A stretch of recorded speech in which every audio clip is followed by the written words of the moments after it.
Recently, bumili ako ng cellphone sa halagang 2,800 something lang para sa lolo ng mga anak ko. And maraming nagtatanong dun sa vlog ng link nito. Legit daw ba? Bakit napakamura? So yes, legit po yung pinag-orderan ko nito sa Orange app. Shopee Mall siya at saka ang pangalan is Samsung Authorized Store. Meron siyang 1.2 million followers yung store na pinagbilhan ko nito. And kaya rin siya mura kasi during the time na na-check out ko to, meron ako nakitang voucher na 400 pesos less. Tapos I think sa shipping pa, ilalagay ko na lang yung screenshot dito. And hindi rin talaga ako bibili sa hindi legit na store. Especially kapag ganitong gadget, dahil hindi tayo papayag na ang mabibili natin yung mga clone or mga duplicates or whatever. Dapat orig, diba? So kaya naman pala mura ito dahil hindi naman ako pumili ng high-end na specs. Ito nga pala ay Samsung A06 and ito nasa 3,000 something siya kapag walang mga voucher. At ang gagamit po kasi nito ay senior na ang kailangan lang yung naman. Meron siya magagamit pang call, pang text, pang Facebook, pang video call, YouTube para makanood siya ng mga kalinga,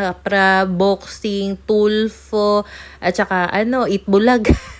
yun talaga yung mga usually ginagawa niya. And ang nangyari kasi kaya kinailangan ko bumili ng replacement phone which is ito nga dahil yung lumang phone nga ng lolo nila ay nasira ng panganay kong anak. So, syempre, kailangan nating palitan yun dahil cargo ko yung anak ko, nasira niya. Di, ayun, palitan. Kung order kayo ng cellphone online, much better na order na rin kayo ng phone case online para mas mura. At saka kung marunong kayo magkabit ng tempered glass, orderin nyo na rin online. Kasi nawala sa isip ko nga umorder ng ganun. Eto, napadpad patuloy kami ng mall. Medyo mahal pa nga yung tempered at case nito. So, kung sakaling bet nyo ng ganitong basic phone lang talaga ha, ilalagay ko yung link nito sa comment section pero nasa bio ko rin yan. Okay? Bye!